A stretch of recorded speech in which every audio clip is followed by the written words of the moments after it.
Tayo nga po ngayon sa pinakahuling balita po, magkano ang pinakahuling figure ng ating utang, baby girl? More than 16 trillion pesos. The statement itself, yung pagkakabato mismo nung issue, may mali siya na agad. So bilang audience, syempre, mapapaisip ka, wait, nga naman, may quality nga ba naman talaga yan? Lalo-lalo na sa mga DDMs na anti-Marcos. Alam naman natin na since birth, mga DDMs galit na kay PBB. Pero ito, may pag-uusapan. Kasi mga kotsero, kakatambay ko ng mga social media sites. May nakita ako video. Ano yung video? Ito yung video. Panoorin natin to. I'm sure familiar naman kayo dito sa mamang to. I think itong kanyang video na ito needs further clarification. Kailangan pang linawin. Kasi alam nyo, apansin ko dito kay Ted Filon, sa reporting niya, hindi ko alam kung ano ang punto ng Ted Filon ngayon. Hindi ko alam kung anong format niya. Most probably, it's an editorial show. Editorial. Sabihin, nagsishare ng mga opinion. Ang problema lang kasi, when he shares his opinion, it is imbalanced. Dahil doon, mga kotsero, nami-misinterpret or nagkakaroon ng maling pagkakaintindi doon sa issue na gusto niya itakil. Kasi hindi kompleto yung larawan. Panoorin ngayon natin itong video na to. Tayo nga po ngayon sa pinakahuling balita po, magkano ang pinakahuling figure ng ating utang, baby girl? More than 16 trillion pesos. Nandiyan sa business page, baby girl. Okay? Baby girl. Nandiyan mismo, klarong-klaro po ito na sa ngayon, tumaas ng 10% ngayong taon yung utang natin. At asahan din po natin dahil nga sobra-sobra po ang inilaan na budget, bagamat kulang ho ang kikitain, so lalaki ito. Okay. Ito ho, malamang abutin to ng 20 trillion bago matapos ang administrasyong Marcos. Sa dami po at sa laki, naandyan yan, baby girl, sa business page yung mga dyaryong hawak mo. Okay, English lang yan, ha? 16.02 trillion pesos as of October po yan last year. Yan ang pinakahuli. Opo, sige nga. So, ito ho yung laki ngayon ng utang natin. At lalaki pa ho ito kasi nga dito po sa ating budget ngayon na sobra-sobra, di ho ba? Doon sa kikitain natin at napakalaki ho ang naman, mga kapatid, ang inilaan po sa infrastructure daw na sabi nga ni Ginoong Diwa Gunigundo, anong quality ng infrastructure project ito? Okay. Talagang lalaki. Yun yung sinasabi ko na nakulang sa impormasyon. Quality daw. So, I mean, the statement itself, yung pagkakabato mismo nung issue, may mali siya na agad. So, bilang audience, syempre, mapapaisip ka, wait, nga naman, may quality nga ba naman talaga yan? Lalo-lalo na sa mga DDMs na anti-Marcos. Alam naman natin na since birth, mga DDMs galit na kay PBB. Patapos mo natin yung video. Ito kasi may utang din po tayo sa ibang bansa. Tumataas po ang dolyar. Kaya tataas talaga yung rate ng utang natin sa pagtaas po yan ng dollar. Though yung bulk naman ng utang po natin ay dito sa Pilipinas.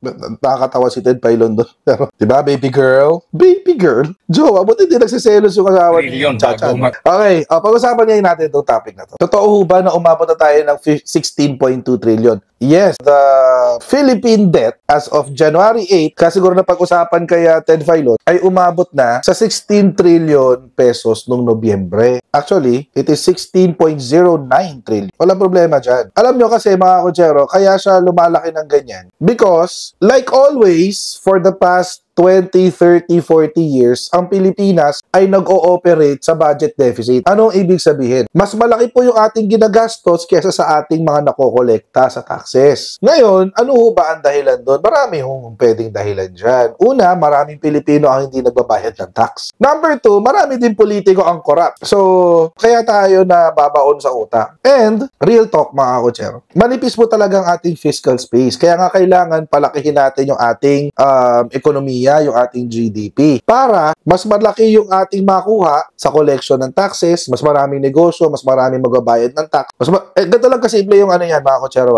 Kung isi-simplify ko yung solusyon, it's this. Palakihin yung ekonomiya. Paano palalakihin yung ekonomiya? Magdadagdag ka ng mga negosyo. Pag nagpasok ka ng mga negosyo, magkakaroon ng empleyado. Yung mga empleyado, mga konsyero, magbabayad yun ng tax. Automatic yun withholding tax. So, mas lalaki ngayon ang iyong government revenues. Hindi lang yun. Yung kumpanya, magbabayad din siya ng tax. So, mas nadami din yung revenues. Siyempre, kapag ang taong bayan may pera, mas mataas ang spending power Mas malakas ang spending power. May pera ka eh. So, mas may kakayahan kang bumili. Kada bili mo, may VAT. So, ganun ho yung in an ideal situation, ganun ho dapat. Tapos dapat walang corruption, tapos lahat nagbabayad ng kanilang taxes. But that is an ideal world. So ano hong pwedeng gawin? Kapag tayo po, sa totoong mundo, kapag may budget deficit ka, wala ka ibang choice kundi umutang. Wala talaga. At ang gagawin mo is to do your best to the debt. Siguraduhin mo na yung utang ay nababayaran ng tama. Sa panahon ni PBBM, mga konsyero, umutang siya ng 2 trilyong piso, more or less. Ito sa panahon ni BBM. Umutang siya ng 2 trilyong piso. Ngayon, magkano na po ang naibayad ni PBBM? 2023, it's around 1.4 trillion noong 2023. 2024, I'm not sure of the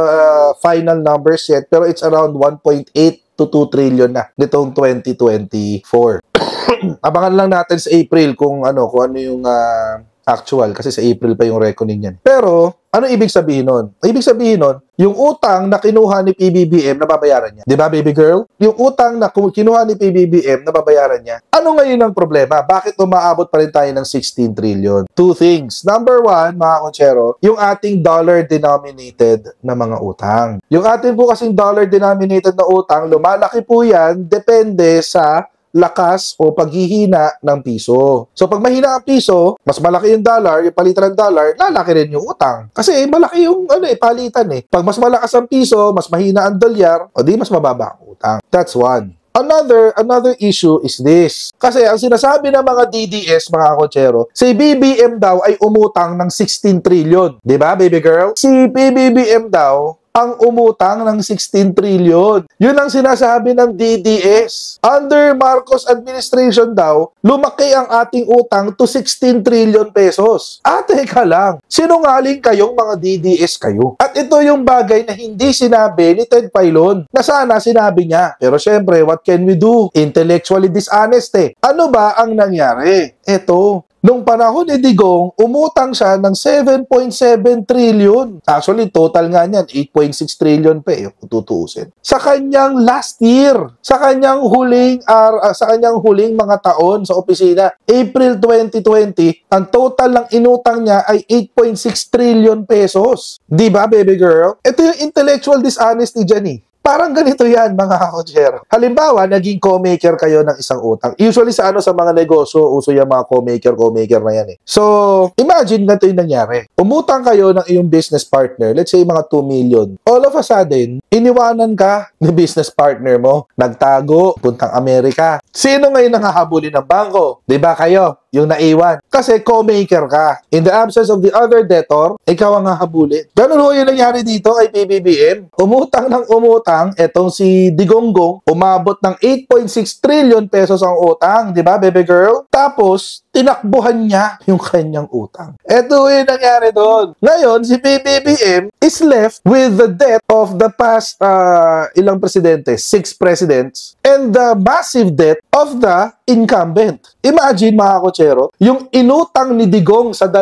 taon lang ay katumbas ng inutang ng 5 o 6 na presidente. Simula kay Cory Aquino. Kaya wag ho kayo papayag na kayo ay maging guarantor o maging co-maker. Kapag tumakbo yung principal na umutang, kayo ang hahabulin. Ganon yon, baby girl. Wala tayong magagawa. Andyan na yan. Si PBBM ngayon ang may responsibilidad doon sa kabalbalang kalokohan ni Digong. Pero ito magandang tanong kasi dyan eh. Ito kasi, baby girl, ang magandang tanong, baby girl. Ano nangyari doon sa 7.7, 8.6 trillion?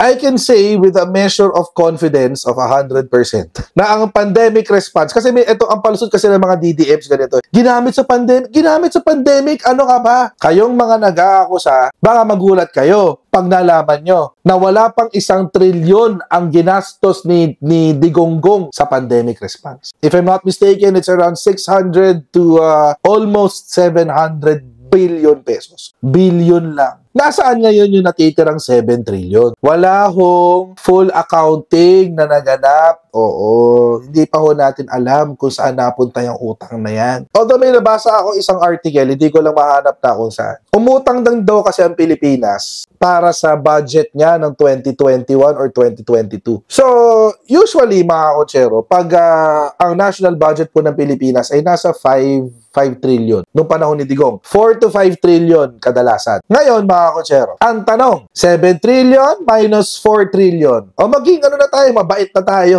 Gawin natin 5 trillion para mas madali. 7 trillion minus 5 trillion. May matitira kang 2 trillion pesos. 2 trillion. Diba, baby girl? Ang tanong, nasaan napunta yung 2 trilyong piso? Kaya natatawa ho ako dito kay Ted Pailon. Pinapalabas niya na parang atraso pa ni PBBM kung bakit napakalaki ng utang ng Pilipinas. Buuin mo kasi yung kwento. Alam ko mga kutsero, alam nyo kasi itong si Ted Pailon, binuboost siya ngayon ng mga DDS eh. Yung mga videos niya, sinashare ng mga DDS eh. Kaya lahat ng content niya, laging pabatigos kasi alam niya, napipick upin ito ng mga DDS at ikakalat. Di ba, baby girl?